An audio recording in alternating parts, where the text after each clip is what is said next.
এবারে 2025 ব্যালন ডি'অরের তালিকায় সবচেয়ে বেশি এগিয়ে আছে দুইজন তারকা ফুটবলার, একজন ব্রাজিলের রাফিনহা ও অন্যদিকে আর্জেন্টিনার লাউতারো মার্টিনেজ। শেষ পর্যন্ত কে জিতবে এই 2025 ব্যালন ডি'অর আর জানতে হলে ভিডিওটি না টেনে সম্পূর্ণই দেখতে থাকুন।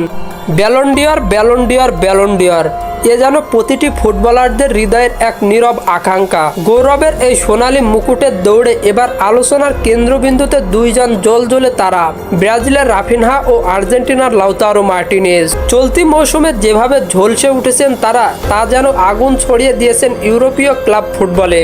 ইন্টার মিলানের অধিনায়ক লাউতারো মার্টিনেজ এক নিখাত গোল মেশিন। 21টি গোল করে ইতালিয়ান লিগে রেখেছেন তার দাপুটে উপস্থিতি। তার মধ্যে 8টি গোল করেছেন চ্যাম্পিয়ন্স লিগে। সেমিফাইনালে নিজের দলকে একক দক্ষতায় টেনে এনেছেন সামনে। নির্ভরতা, নেতৃত্ব আর গোলের নিখুঁত শিল্প সব একাকার করে আর্জেন্টিনার মহাতারকার মধ্যে।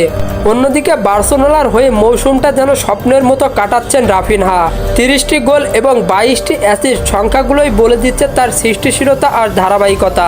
বিশেষ করে চ্যাম্পিয়ন্স লিগে তার 15 গোল যেন এক নতুন ইতিহাস। একসময় যেই ক্লাবে ম্যাচে ছিলেন প্রতীক, আজ সেই বার্সার রাফিনহা হয়ে উঠেছেন যুগের হিরো। ক্লাব পারফরমেন্সে কিছুটা এগিয়ে ব্রাজিলিয়ান তারকা রাফা, তবে জাতীয় দল এবং সামগ্রিক প্রভাব বিবেচনায় লাউতারো কোনো অংশে কম নয়। দুজনেই নিজেদের ক্লাবকে পৌঁছে দিয়েছে চ্যাম্পিয়ন্স লিগের ফাইনালে। ফুটবল বিশ্ব তাই এখন প্রহর গুনছে কে জিতবে সোনার বল, কে হবে 2025 সালের বিশ্বসেরা ফুটবলার। তো বন্ধুরা, আপনাদের মতামত অনুযায়ী কে জিতবে 2025 ব্যালন ডি'অর, তা আপনাদের মতামত কমেন্ট বক্সে জানাতে ভুলবেন না।